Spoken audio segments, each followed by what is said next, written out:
Hello and welcome to the A to Z show. Today, I have with me an interesting guest. I think I came by his Instagram when he visited Ghana and made a post about his experience. And I was like, hey, pop in, let's talk about your experience.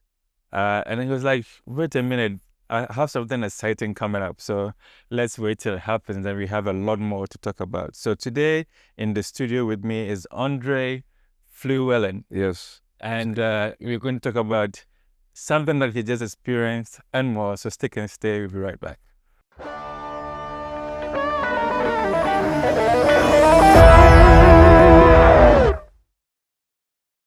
So welcome back, Aundrey. Hey, Akwaba. thank you. Thank you. Welcome. Medase. Yeah. I said that right? Yeah, you said it right. Okay. So, I mean, you mentioned to me a few weeks ago that you're going to be a student development chief in an area within the central region. Has it happened? Yes. Tell us about it. Yeah. So Saturday, over the weekend, 19th of April, it happened, and I didn't know what to expect, to be honest. Like I didn't know what all goes into a whole process of installing somebody into becoming a chief. They said they hadn't installed anybody in like the last 2 years or something like that for a different position, but yeah, it was great. The people, it was a lot of people. They were wearing T-shirts with my face on it, so it felt a little weird. I was like, oh, okay, this is something big. Like pamphlets. They even had posters and billboards. I'm like, I've never had this before. Like, this is crazy. So, but yeah, like it's one of those things where like I came to my first time coming to Ghana was 2022 with my friend Rashid. Shout out to Rashid. And I really love the culture. I love the people. Like everybody was like really respectful. Like and I was like, wow, I feel at home here. It feels really cool and it feels like I could do some things beyond just being a tourist here. So I didn't really think about what I would do later on. I just like at first I was just touring, and then that led to fast forward to like how the idea came was probably like November of 2024. I have a friend named Dennis Bentel. He's from Cape Coast, and he's a filmmaker, and I'm an actor. And so I was on one of his projects, and we were just talking in passing. And I was like, yeah, I went to Ghana back in 2022, and I really fell in love, and I would love to get a passport and become a dual citizen. This is Bentel, the one that does the sort of situational. Yeah. Yes. Okay. Yeah.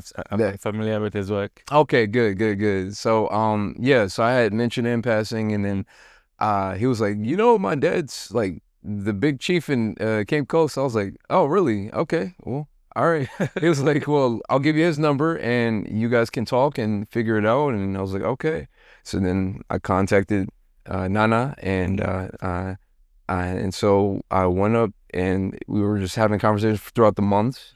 And he was like, well, we're on the phone. He's like, hey, he's like, you can do your, citizenship one way, the mainstream way, or you can do it a different way. I was like, all right, what's the different way? He's like, become a chief. I said, of what? I'm like, what? Like, aren't you the chief? Like, how does this work? Like, there's a chief, and then I found out it was like, oh, the chief over this department and that department. So I was like, oh, okay, cool. So then I was like, all right, cool. So that sounds cool. Why not? So, and then like I came in March of this year, and I finally met him, Nana, up there, and it was my first time in Cape Coast.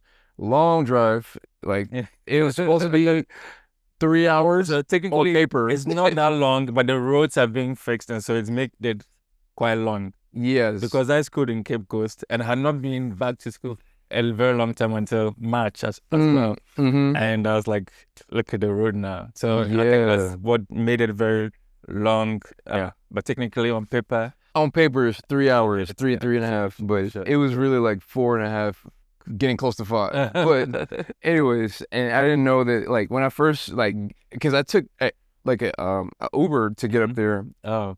And that was an experience because like like the guy kept rolling down the windows, and I was like, "What are you rolling on the window? Like dust is getting in my eyes. I'm not wearing my sunglasses. Like, can you please roll the window up?" And so like we get there finally, and he was like, at the end of the ride, he's like, "Oh yeah, there's another charge. You need to give me more money." I'm like, "For what?" He was like, "Oh, because we use AC." I'm like, "You never told me that. AC? There's a charge for AC now?" Welcome to Ghana. Because I'm like, I've done Uber driving before. I'm like, I've never charged anybody for AC, so that's ridiculous. But we didn't pay him. I was like, if you had told me that, we could have worked something out. But you didn't tell me that till the end, so no, like that's not cool. So, anyways, so we met with the Central Region Minister. He had a lot of business up there, and then he was just saying, "All right, cool. You know, your installation will take place here, and once you do that, you buy land, and then you can, find a way to become a dual citizen." So, Cool. yeah. So, what's the title that you have? What's it called, and which area are you looking at? The full name is Nana Kwame Foya I, but I'm a development chief of the eco community, or the eco village in Cape Coast. So it's a small village club. And what's your understanding of this title? What's your responsibility? What do you hope to achieve with it? Yes. So what the position is basically like you as a development chief, you come into the community and you find ways to you're over an NGO or a nonprofit, and you try to find ways to uplift the community by bringing funds. Like you can, you set up the NGO, or you have people from America, Europe, whoever wants to contribute, and you manage it, and you use those funds to give back to the community. If they need a water well, if they need electricity, if they need Wi-Fi, whatever they need. Kids need shoes and clothes, school supplies, things like that. So that's just a basic understanding of what it is. But when I was talking with Nana, I was like, yeah, like, cause like when people ask me like, what are your visions for like the community? Like I had somebody else interview me before, like the day of the installation on Saturday, and he asked me that. I was like, well, I don't want to answer that just yet, because like I want to get a chairman's list of what the needs are in the community before I just say, hey, I'm gonna do this and I'm gonna do that. Like I want to know what the people actually need before I just like shove myself on them and tell them, hey, I'm giving you this, I'm giving you that. Like no, like you gotta find out what do the people need specifically, because they may have a unique need in their culture, in their group, in their part of town that may be different from what you envision. So after I had a first preliminary conversation with the chairman, he was just telling me, just to start off, it was like maybe some clothes, shoes, supplies for the kids. I was like, okay, cool, yeah, that sounds reasonable.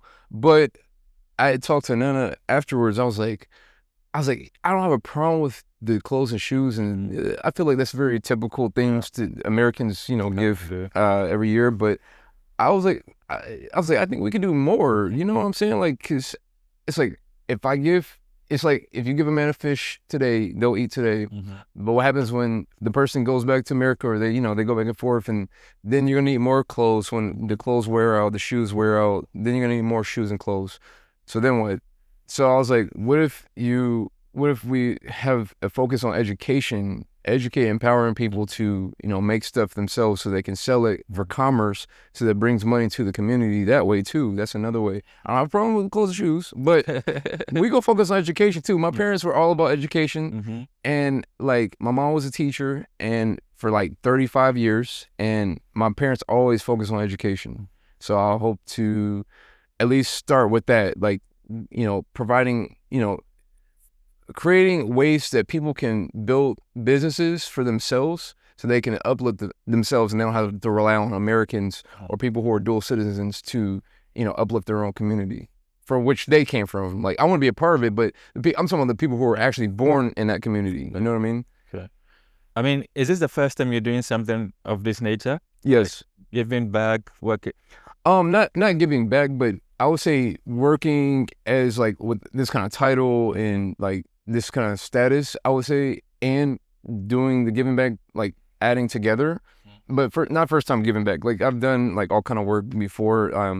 Like when I was in college, I led and was working with mission teams, and it was a Christian college called Harding University in Arkansas, and during like they had like spring break campaigns and like summer things that they would do with friends and other colleagues, and you would go over to like I would go to like Jamaica, Bahamas, we work with churches and schools and work with the community to find ways to benefit the kids, the youth, spreading the gospel, and also providing supplies, needs, painting the school, flowers, all that stuff, planting plants around the building.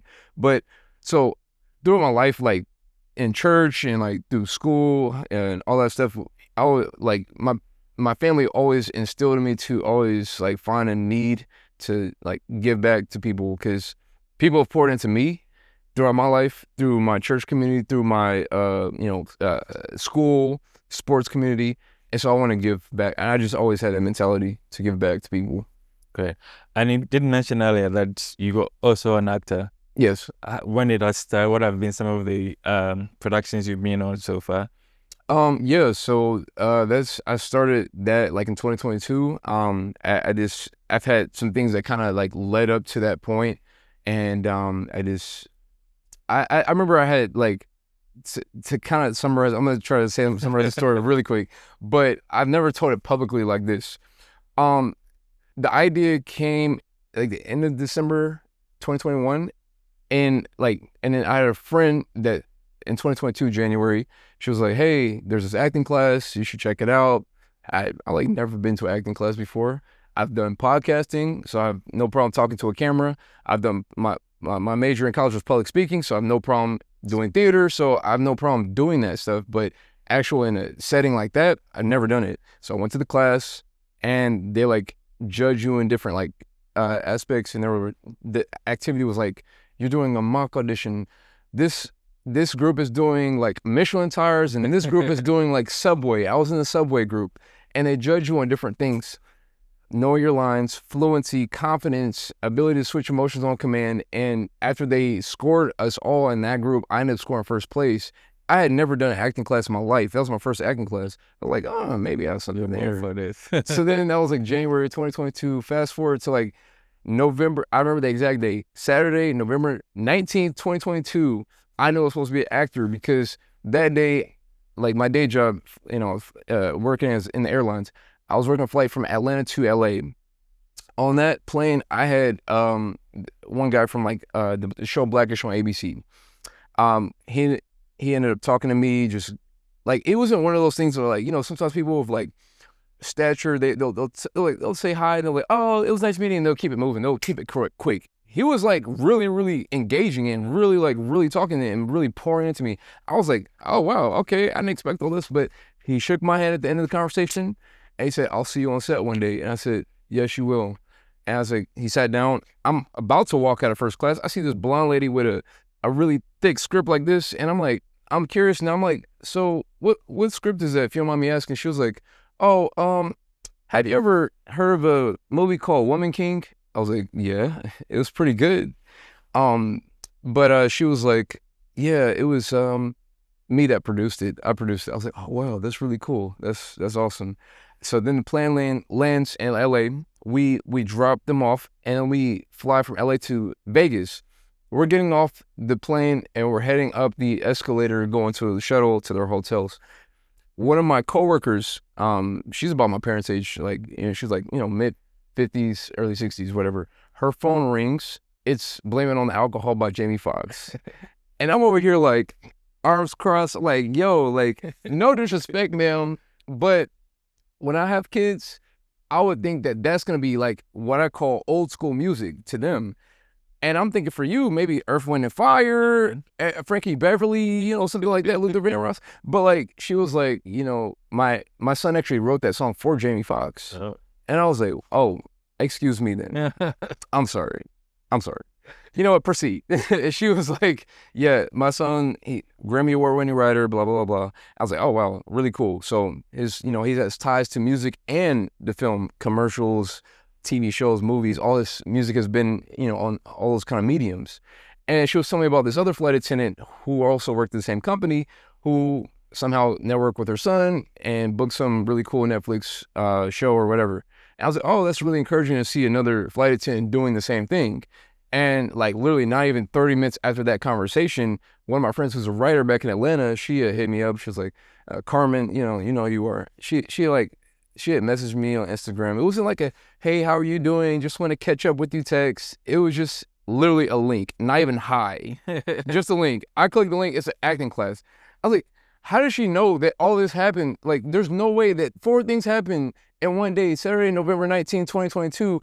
I'm like, all right, God, I get it. Calling. I get it. But yeah, I'm just like, all right, cool. I'm gonna take this seriously. So that's kind of how it started. Good. But some productions that I've been on. So I was on like some crime show that was on like TV1 network called Payback.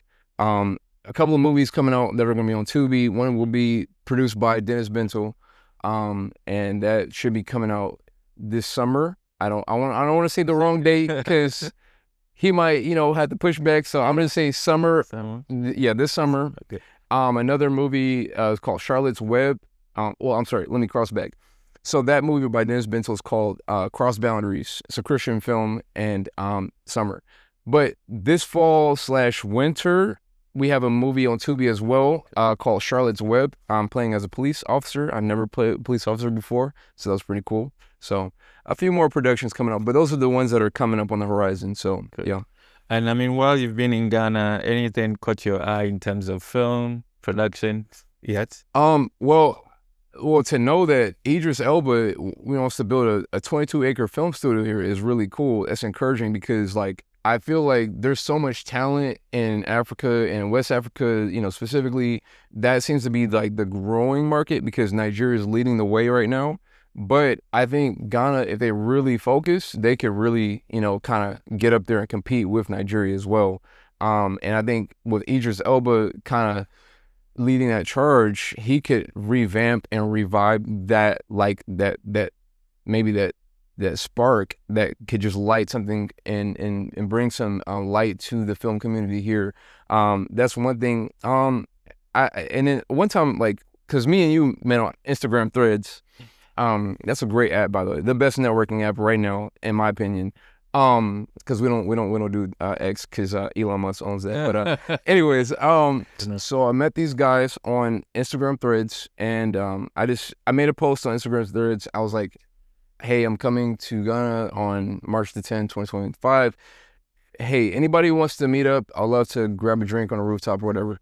And so we met up, some guys, we all met up, filmmakers. We did a video call when I arrived, and then we just figured out time. And we just discussed about like, all right, what are the cultural differences and like how do people in America approach film, whether it be actors or stage crew or film crew, how do they approach it? And, you know, whether there were some similarities, were some differences, and what can we do to work together maybe? And so we were just like understanding each other and just understanding how things are here. And it was just cool to kind of get a breakdown of the understanding. And so I was like, yeah, we really can do some things here because there are so many talented people that they just need opportunity. That's all it is. So sometimes people they have what it takes inside, but they just need the platform. Yeah.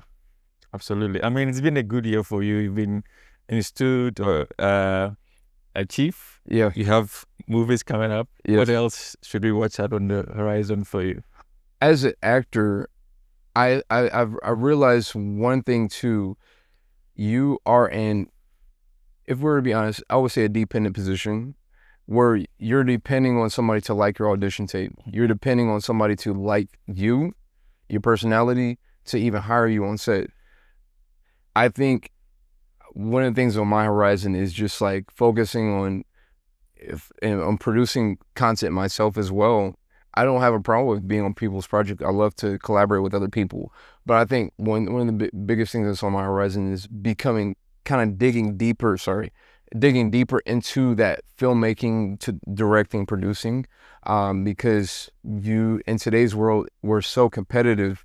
You do have to like create your own films to create your own opportunities so that you can hire yourself. So that, I would say that's what I'm kind of focusing on more. Not just the acting, but also like producing and directing as well. Fantastic. Thanks a lot for coming through, Aundrey. And I mean, you can follow the story. I'll give you his handles on the screen so that you can know how to follow the growing story of Aundrey. Do have a safe flight back, and we'll be keeping an eye out on all the things you'll be doing in this community back in Central as well. Thanks so much. Thank you. Thank you for having me on. I appreciate you. Pleasure. All right. Have a good one. All right. See you at the same time. Bye-bye.